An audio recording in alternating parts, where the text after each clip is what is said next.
Bismillahirrahmanirrahim. Assalamualaikum warahmatullahi wabarakatuh. Alhamdulillah wassalatu wassalamu ala rasulillah wa ala alihi wa sahbihi wa man wala. Ya, kaifa halukum? Bagaimana kabar kalian?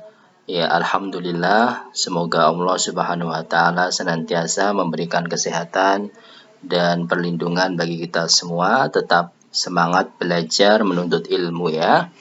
Baik, kita lanjutkan pelajaran kitab Qawaid Fiqhiyah karya Syekh Abdurrahman bin Nasir As-Sa'di rahimahullahu taala. Kita sampai kepada bait yang ke-16. Beliau mengatakan rahimahullahu taala wa laisa wajibun bilaktidari wala muharramun ma'attirari. Dan tidak ada kewajiban tanpa disertai dengan kemampuan. Wala muharramun, dan juga tidak ada keharaman jika ada keterpaksaan. Ya, ini cabang dari kaidah yang kemarin, yaitu agama itu mudah, bahwa al-masyaqqah tajribu taisir. Ini salah satu cabang dari kaidah tersebut.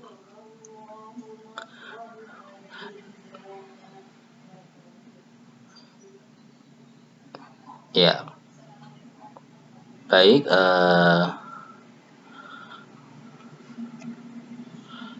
maksud dari kaidah di atas adalah terkandung di dalamnya, di dalam bait tersebut terkandung dua kaidah ya. Kaidah yang pertama adalah al-wajibat tusqatu ma'adamil qudrah, bahwa kewajiban itu jatuh jika ada disertai tanpa adanya kemampuan. Ya, jadi Allah Subhanahu wa taala di dalam syariat itu ada kewajiban sholat, puasa, zakat dan yang lain-lain. Ya, maka kewajiban itu akan Allah jatuhkan, Allah ringankan jika memang manusia hamba tidak mampu. Ya, kemudian kaidah yang kedua, selain kewajiban, Allah Subhanahu wa taala juga memberikan larangan, keharaman ya, tidak boleh mencuri, berzina dan yang lain-lain. Akan tetapi ad-darurat tubihul mahdzurat. Jika dalam kondisi terpaksa itu membolehkan pelaksanaan keharaman. Ya, jadi syariat ada dua macam. Syariat berupa perintah, tapi perintah itu bisa jatuh, bisa ringan, dihilangkan jika tanpa ada kemampuan. Yang kedua larangan. Larangan itu asalnya tidak boleh dikerjakan, tapi saat dalam kondisi keterpaksaan maka boleh dikerjakan. Ya, kita masuk satu persatu, kita bahas. Kaidah yang pertama, al-wajibat tusqatu ma'adamil qudrah. Dalilnya adalah qala ta'ala dalam Al-Qur'an. Allah Subhanahu wa taala berfirman dalam surat At-Taghabun ayat ke-16, fattaqullaha mastata'tum. Bertakwalah kepada Allah sesuai dengan kemampuan. Ya, kemudian dalam hadis, idza amartukum bi amrin fa'tu minhu mastata'tum. Ya, sesuai dengan kemampuan. Perintah bertakwalah kepada Allah. Perintah Allah itu dilaksanakan sesuai dengan kemampuan. Ya, kemampuan manusia atau seorang manusia itu tidak mampu melaksanakan suatu kewajiban itu ada dua kemungkinan. Sebab yang pertama adalah adamul wujud, karena memang tidak ada wujud keberadaan apa yang harus dikerjakan. Ya, misalnya seseorang berwudu itu wajib untuk mencuci tangan. Tapi orang tersebut tidak punya tangan, misalnya tangannya patah atau tangannya putus, ya maka ya sudah, berarti tidak ada kewajiban bagi orang tersebut untuk mencuci tangannya karena memang tidak ada tangan. Kewajiban mencuci tangan, tidak ada tangan. Ya, kemudian kewajiban zakat.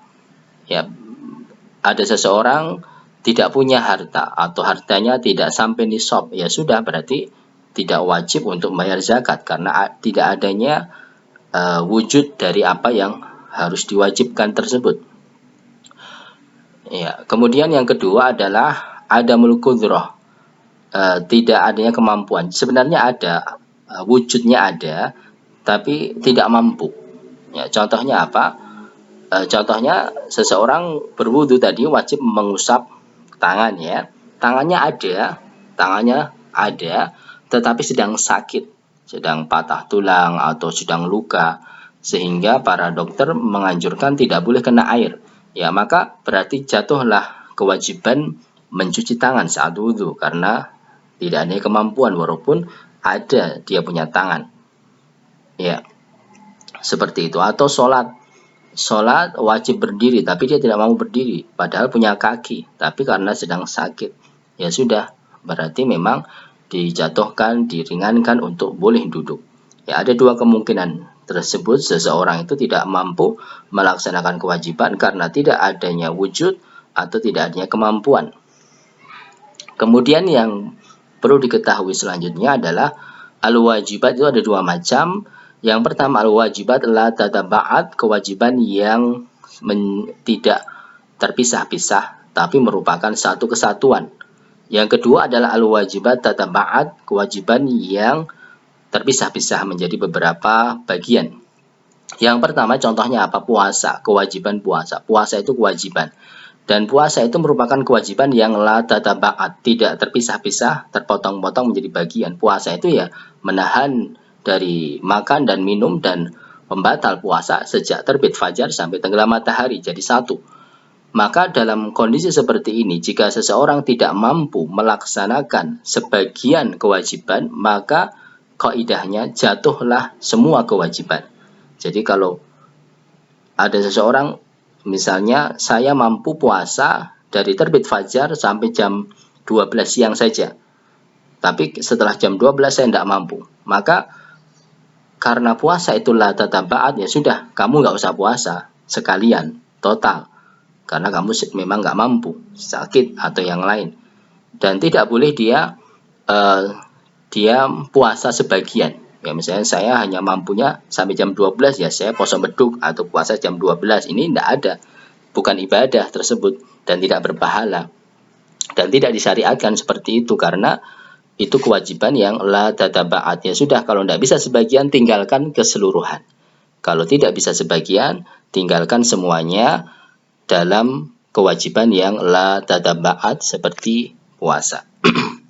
Yang kedua, ada kewajiban yang tataba'at, kewajiban yang memang terpisah-pisah, terpotong-potong menjadi beberapa bagian. Contohnya wudhu. Wudhu itu terpotong-potong, terpisah menjadi bagian mencuci tangan, mencuci wajah, mencuci kaki, mengusap kepala, ya, terpotong-potong, terpisah-pisah. Maka dalam kondisi kewajiban seperti ini, jika dia tidak mampu sebagian, maka bukan berarti meninggalkan yang lain. Misalnya, dia tidak mampu mencuci wajah karena wajahnya sakit. Ya sudah, dia diringankan tidak mencuci wajah, tapi mencuci kaki tetap wajib karena terpisah ibadahnya. Bukan berarti saya nggak bisa mencuci wajah, ya sudah saya nggak berwudu, saya tayamum saja. Tidak, yang benar tetap dia berwudu, tapi saat wajah dia tidak usap. Naam wajahnya, tapi saat kaki tetap dia cuci. Ya, contoh yang lain, sholat itu tataba'at, terpisah-pisah menjadi takbir, berdiri, rukuk, sujud dan yang lain-lain. Maka saat seseorang tidak mampu sujud, ya tetap dia wajib berdiri, tetap wajib dia rukuk. Ya, jangan sampai Ustadz saya sakit tidak bisa sujud, berarti saya tidak sholat, saya sholatnya duduk saja. Tidak, tetap kamu sholat sambil berdiri, sambil rukuk, tapi saat sujud kamu duduk misalnya. Ya, karena yang tidak bisa hanya sujud saja, terpisah-pisah, laksanakan yang bisa, ditinggalkan atau diringankan yang tidak bisa. Ya, ini penting ya, harus kita ketahui kewajiban itu yang pertama atau yang kedua. Kemudian kita masuk kepada kaidah yang kedua, ad-darurah tubihul mahdzurat, bahwa kondisi darurat itu menghalalkan keharaman. Dalilnya dalam surat Al-Baqarah ayat 173, "Famaniturra ghaira baghin wala 'adin fala itsma 'alaihi innallaha ghafurur rahim."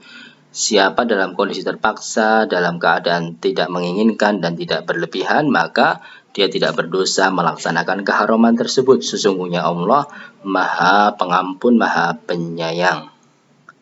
Ya, yang pertama yang harus kita ketahui adalah makna darurah. Apa sih darurah itu? Maka salah satu pengertiannya yang disampaikan oleh para ulama adalah darurah adalah kondisi yalhaqul abda yang menimpa kepada seorang hamba, dororun, kejelekan, yaitu sesuatu kondisi yang akan menimpa kepada seorang hamba itu dzararun, yalhaqul abda dzararun. Ya, fa'ilnya dzararun. Yang akan suatu kondisi yang akan menimpa kepada seorang hamba kejelekan. Kondisi yang akan menimpa kepada seorang hamba kejelekan. Bitarki, jika meninggalkan hal tersebut, darurah itu. Suatu kondisi yang akan menimpa kepada seorang hamba kejelekan jika dia meninggalkan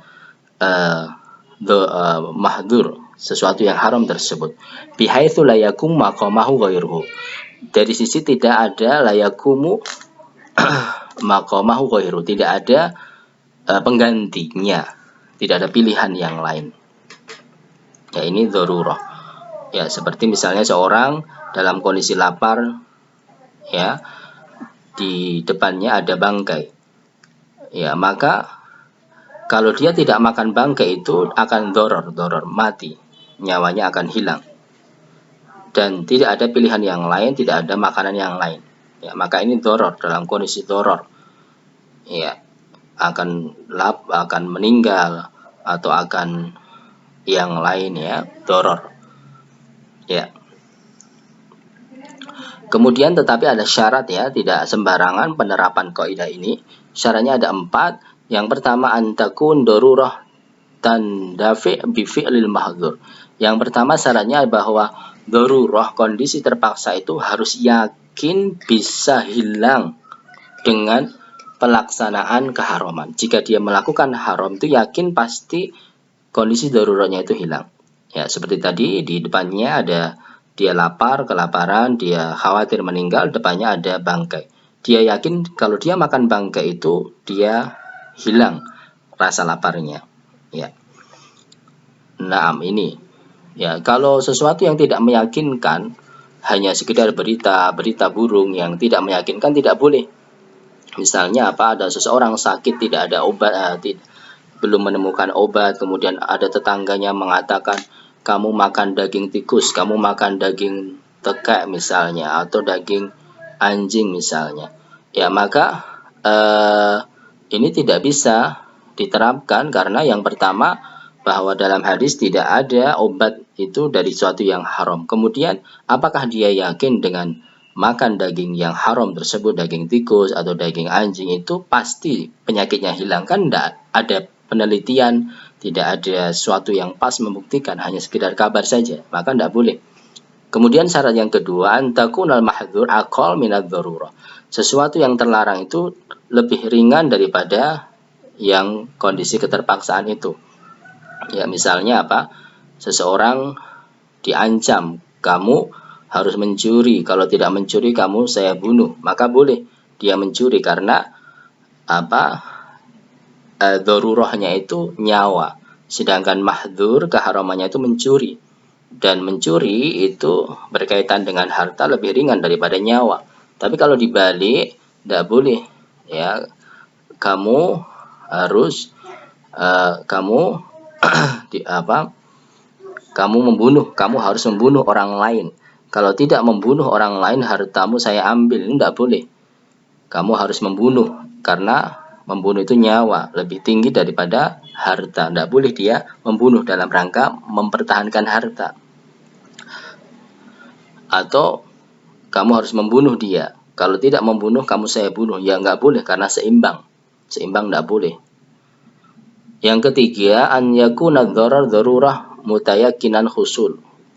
Ya, bahwa sesuatu yang membahayakan, keterpaksaan itu harus yakin terjadi. Bukan hanya sekedar ancaman omong kosong, ya. Kamu saya akan bunuh. Ya, ini sekedar ancaman, dia cuma bercanda atau yang lain, tidak bisa. Harus yakin memang dia terancam nyawanya dan yang lain-lain, bukan hanya sekedar berita yang tidak benar. Yang keempat, alla najid syai'an ghairul mahdzur. Tidak ada pilihan yang lain kecuali harus dilaksanakan yang haram itu. Tidak ada makanan yang lain. Ya, hanya satu saja pilihannya, perbuatan itu. Tidak ada pilihan yang lain. Ya, kalau ada pilihan lain tidak dianggap darurah. Ya, ini beberapa penjelasan. Nanti bisa kita lihat lengkap di dalam kitab.